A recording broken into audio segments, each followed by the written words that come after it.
I just wanted to thank also the Masjid and Imam Nadeem for, mashallah, the response and for giving us the use of the Masjid and the facility. Alhamdulillah Rabbil Alameen. I haven't known Imam Nadeem for too long, but alhamdulillah, I'm very fond of him. I love him for the sake of Allah. And inshallah, hopefully we'll be doing some things together also. You'll be seeing us doing some things together, inshallah, in the area. So, Jazakallah khair, Sheikh, and Jazakallah khair to the Masjid. And I ask Allah subhanahu wa ta'ala, your community, mashallah, is growing and it's vibrant. Alhamdulillah, it's establishing itself as a very active and vibrant community. So I ask Allah subhanahu wa ta'ala to put barakah in your community and to allow it to become a center of activity, inshallah. Allahumma ameen. So do we have questions, written questions? This is one, this is one. Okay. Do you want to answer? I can take the first one. Okay, sure. If there's any fuqaha difference. Yeah, go ahead.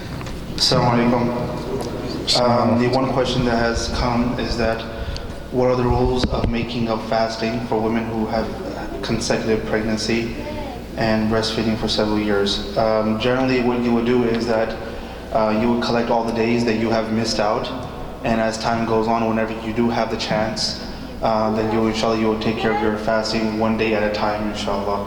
That is, it's based on your own convenience, and there's not a set rule that you have to do it at a particular time of the year. You could do it at any time of the year based on your convenience. The second question, which is, in our culture, women change their last name after marriage. Is it okay or permissible? No, it's not. In fact, let me mention this, subhanAllah, and it just shows you that we see things through the lens of our culture. I was once doing a lecture on women in Islam at a university, and there was a non-Muslim woman that was sitting there, and she said, "How come in your religion women are just property?" I was like, "Ma'am, can I ask you a question?" She said, yes. I said, "Are you married?" So I was like, "Yeah." I was like, "So what's your last name?"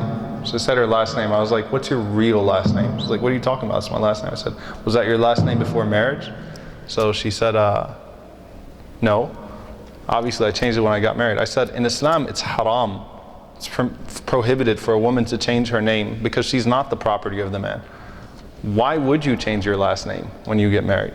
Now, we don't think about that in our culture because we don't see it. And I'm not saying it is chauvinistic per se, because I'm an American too. I grew up in this country. I never thought anything of it. But that's the point. That sometimes we see rulings or we see things that are different in our deen, and it's not meant to disrespect the woman or things of that sort, but we might see it as such because our culture, we naturally have a bias. We naturally have a cultural bias. But Allah Azza wa Jal makes it fard. وَادْعُوهُمْ لِأَبَائِهِمْ, to be called by the names of your families. It is a must. So no, a woman cannot be called by the name of her husband. Can you talk about the middle name of babies, last middle name? Does father's name get to the middle or last name of the baby? If father's name gets to be the middle name, what is the last name for the baby according to Sharia? The only thing, the name of the father has to be somewhere there. So it's usually, traditionally, what it would be is that you would be called by such and such, the daughter or son of so and so, and then the name of your tribe, which fits perfectly with what we do here with three names, right? So the name of your family would be your last name. The name of the father would be the middle name. Something really cool. Sheikh Walid Basyuni has a son named Khalid, so Khalid ibn Walid, and he actually made the middle name bin Walid, just Khalid ibn Walid. So yeah, try to do that, follow that system, inshallah. I think so. The question, I'm going to try to read the question. I'm very bad at sometimes reading people's handwriting. During the delivery, are we supposed to make, I think so, it may be Fajr or Fard prayer, if there's no indication of the baby coming. Generally, as you know, that Islam is very easy, of course, as the Prophet says, ad-dinu yusrun. Salat is something that cannot be skipped out, so the fuqaha have given permission that if it is difficult for you to get off your bed and perform the salat, you can perform the salat on your bed also, if it is difficult. So do keep that in mind. If you look at overall our religion, when it comes to fasting, when it comes to salat, it actually looks after the health of the person. Even when it comes to fasting, if there's any, if your life is in jeopardy, or you know that your health can deteriorate if you will fast, Islam has given the permission that you don't have to fast. So even in salat, when it comes to salat, if you look at if you just study the fiqh of salat, you will learn that if you cannot perform salat standing up, you have the permission to sit down on a chair. If you cannot do it on the chair, if you have to do it on the bed, I mean, khair, you do it on the bed. If you have to do, and not only that, but there are chapters in the books of fiqh in terms of salat is as-salatu bil-ima, which is you praying salat with ishara. So this is also allowed.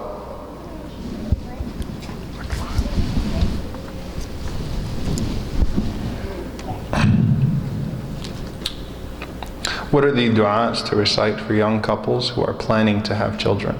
رَبَّنَا هَبْ لَنَا مِنْ أَزْوَاجِنَا وَذُرِّيَّاتِنَا قُرَّةَ أَعْيُنٍ وَجَعَلْنَا لِلْمُتَّقِينَ إِمَامًا. You can also go through some of the du'as like Zakaria alayhi salam made, Ibrahim alayhi salam, Rabbi habli min as-salihin, oh Allah grant me from the righteous, so on and so forth. So you can make du'as from the Quran and things of that sort, but that's the best one for sure.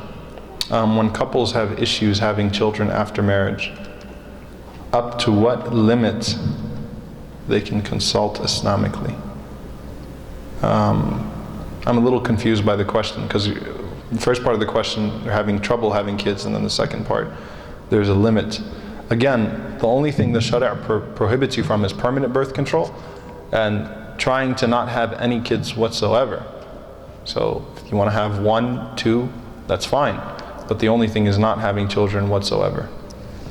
The question was how much we can go or pursue to have a child. I think that's the question that's we want to know, there are a lot of infertility treatment. Oh, infertility treatment is fine as long as the man's, and that's a good question. Actually, I should have covered it in the seminar. I thought about that.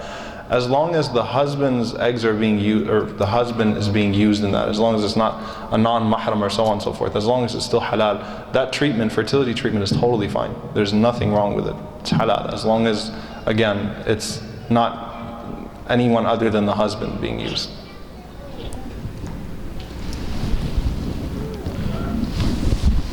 There's a question that has come, can we use birth control if we plan to perform Hajj? Once again, as mentioned in the seminar, that even the Sahaba radiallahu anhum, they would not cut it out of the picture completely of having children, but they would delay it for some reason. In the same way, if you know that you may be going for Hajj and this could become a hindrance, then after that it could be used. But once again, as the Sheikh mentioned earlier, it has to be consensus between both husband and wife, and there should be a mutual understanding between the spouses about this. That's the next question.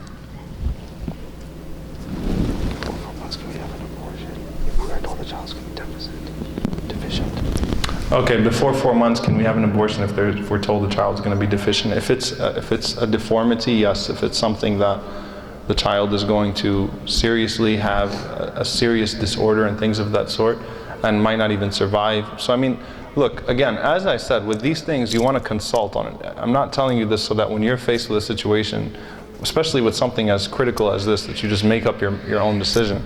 No, you go and you ask the imam, you go and you ask a scholar, a qualified scholar, to see that you qualify, to make sure that you qualify. So the general answer is yes, but as far as the severity of that, then you need to consult someone who's knowledgeable, who will in turn talk to someone who's knowledgeable in the field of medicine, see what the severity is then.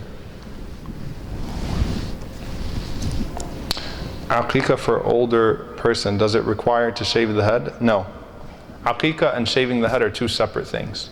So you don't have to shave your head when you do Aqiqah. Aqiqah is the animal slaughter.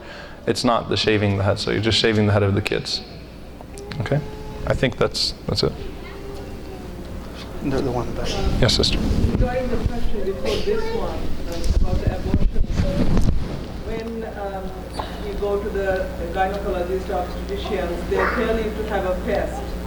I forgot how many months they are, and if we happen to find out this is Down syndrome baby or anything chromosomal abnormality, does it allow us to have the abortion?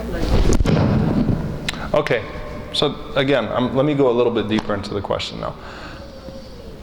There's a difference between what's permissible and what is the best thing to do in that regard? Raising handicapped children or special education or special needs children is very praiseworthy in Islam. There's a lot of ajr in that. So I'm not saying that you have to or you should.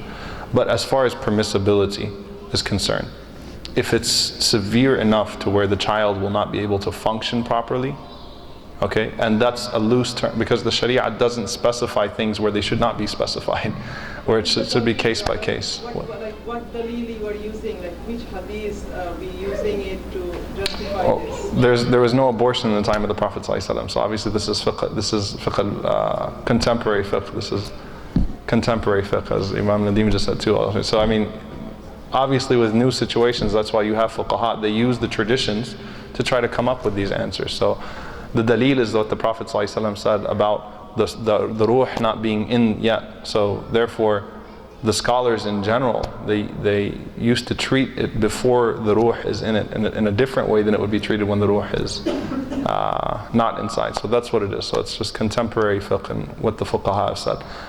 What I particularly I would recommend to read some of the articles of, I mentioned Sheikh Hatim al-Hajj, he's my teacher. MashaAllah, he's very rarely do you find someone who's qualified in his field and qualified in Islamic law. He's a pediatrician, very skilled doctor, was one of Mayo Clinic's doctors. And he's also a PhD in Sharia. He's qualified faqih and mufti. So he's written a lot on these topics. And his PhD actually was on medical ethics and fiqh. So you can just search Hatim al-Hajj. He actually has a website, drhatimalhajj.com, where he writes a lot of articles and things of that sort. Hatim, HATEMELHAJ.com. Okay, and he writes some articles on this. Jazakumullah khair. We have a brother too, so you go brother, sister. Yes, brother. Informational question. Came up with the name of his daughter. Like, was there any association? Where did Rasulullah ﷺ come up with the names of his daughters? That's a good question. I don't know. They're all before wahi though. But I don't know. I'm not sure. Do you have any idea about that? I have no clue. It's a good question though. Jazakallah khair. I'll research it inshallah. The sister, I think she had the question first. Yeah. In certain cultures, to avoid eating the life of baby, they'll apply like eyeliner or black. Oh God. Can I answer that? Yeah. So all the blue eye to ward off hasad, nazar, and the eyeliner and the black stuff, not only is that bid'ah, but it's borderlining shirk, minor forms of shirk. Okay? Because consulting a magician, horoscope, and those types of things, these are haram, and this can actually lead to your salah being invalid and things of that sort, devoid. So Sometimes they'll put some ayahs of the Quran and they'll put it. no, and there's no proof for putting ayahs of the Quran on the child. So you don't put any ayahs of the Quran. Teach your kid Quran and read Quran on your kids, but putting an ayah is not going to do anything on them. I think you can reiterate the Ruqyah the Prophet used to read. Right, so reading and writing Ruqyah, but putting like chains and those types of things, there's no basis for that. No eyeliner. If you want them to look cute and you want to put eyeliner, that's fine, but I mean, I think the sister is asking the question. I mean, I'm quite aware of the culture that generally where we come from, and so the best thing is that, as the Sheikh mentioned, reading the Quran. قُلْ هُوَ اللَّهُ أَحَدٌ قُلْ أَعُوذُ بِالْفَلَقِ قُلْ أَعُوذُ بِالنَّاسِ. This is what the Prophet he did, and this is the best this is the best route to go with. Thanks, sister. Then you have a question. I have a question about wet nursing and breastfeeding. So I know the time of the Prophet, like even the Prophet was given to someone to be breastfed. Now they sell breast milk. So, like I have a friend who she just had a baby a few months ago, and when she was in the hospital, she asked me, she's like, well, my neighbor can't make milk. She wants to buy my milk. Can I do it? And I'm like, don't ask me. So selling breast milk. Now, paying a wet nurse is fine. So on that, the issue here, the issue of contention is you have to know where the milk is coming from, and you have to be very clear and aware, and it would establish. So for example, the scholar said the 5 occasions that make a person mahram, even if they're not sucking directly from the breast, and if they're taking the milk, but it's still sessions of milk, so it still establishes the relationship. My next question, what exactly is the rights of the relationship between, between the wet nurse and the baby? The wet nurse it's not about rights as much as it's about awra.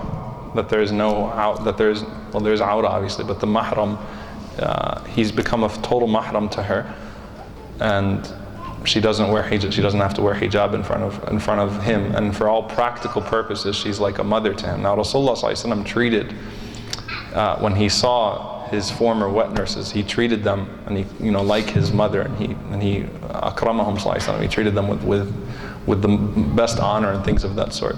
So you can derive from that. Obviously, you owe them. They have rights upon you, but do they have the rights that your actual mother would have on you? No. Okay, but you want to add on to that now? No, I mean, even one time there is mention that Al-Halima Sa'diyah, when she came, when one time she did come, and the Prophet ﷺ, when he saw her coming, he actually told the Sahaba that move, and he laid down a sheet, and he actually gave reference to Halima Sa'diyah as his own mother also. Absolutely. So because what they go through in taking care of a child. كذلك أيمن. Yes. And also Ayman also. I think it's 5:05 now, right? We'll take Two, three more questions. Yes, sister, go ahead. I wanted to contribute that those chromosomal disorder tests are typically at 12 weeks and 21 weeks. My question is, I'm not familiar with the practice of Ruqyah. Is that just as simply as when I'm making my morning and afternoon adhkar, my baby is with me? Or is there a more to it? Okay, so reading Ruqyah on your baby, basically, right? You can read Ruqyah on your baby. Is this the same question? No. Oh, okay, it's a different question. Reading Ruqyah on the baby, you would simply pass your hand over the baby as you read morning and evening remembrances, yes. What do you mean pass my hand? Like I lay my hand? He's a cold... And demonstrate on the Sheikh. Rub your hand on the arm and on the chest and on the face, and rub your hand over the baby. Compassionately, not like you're trying to get a demon out, We should take a brother now, inshallah. You had your hand, yes. What is the volume of baby vomit? And for it to be considered as vomit, does the milk has to be curdled? Like, for example, when my son feeds, within a minute or two, we might just get out some milk. It's just like milk. It hasn't curdled yet. Is that medical? Is it still vomit? Is that considered? Does that have to do with medical? No, I have no. Honestly, I don't know. That's something I have to ask a doctor. Is that considered as vomit or not? Yeah, I have the same. Once we can determine what exactly it is, then we can put a ruling to that. But that's, I understand what you're saying. That has happened. Yeah. Sister question, yes. Is genetic testing the ones that are done at around 5 months? Is that allowed for women to get it done, like a pregnant woman, to get genetic testing done? What are the implications of genetic testing? I read about it, but It's just a test that they ask you for your consent, that would you like to get genetic testing done or not when you're pregnant?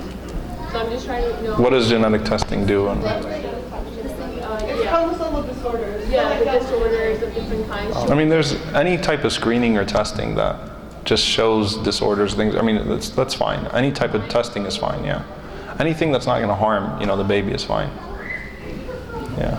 I think we'll do 2 more questions. Maybe 1 or 2. Oh yeah, sure. The topic of breastfeeding, how far, for example, in terms of adoption or taking a child under your care, if a woman breastfeeds, does that relationship extend to her husband, to her parents? Great question. Is adoption haram in Islam? No, it's good. Wallahi, it's a sunnah that's being neglected in our community. It really is. Changing the name of the child is what's not allowed. Robbing the child of their identity is what's not allowed. Adoption is good, and that's what the Prophet ﷺ referred to as the one who raises an orphan, is like this with me in paradise. So I'm a big proponent of it, and I think as a community we need to start exploring avenues, especially with all the refugees that come and stuff like that. So what is the solution then? If you get a child that's under 2 years old, yes, breastfeeding the child would make, so let's say it's a girl. You breastfeed the girl that's under 2 years old 5 times, not only is she your daughter, your husband can see her without hijab even as an adult. She becomes his daughter too. And your sons would be her brothers. Okay? Likewise, a son, if you adopt a boy and you breastfeed the boy. And even if a woman is not naturally producing, so the ulama have said that even if she takes something to induce breast milk, just to fulfill that purpose, that's fine. It's an honorable cause. So it should be done. But it can't be done after 2 years.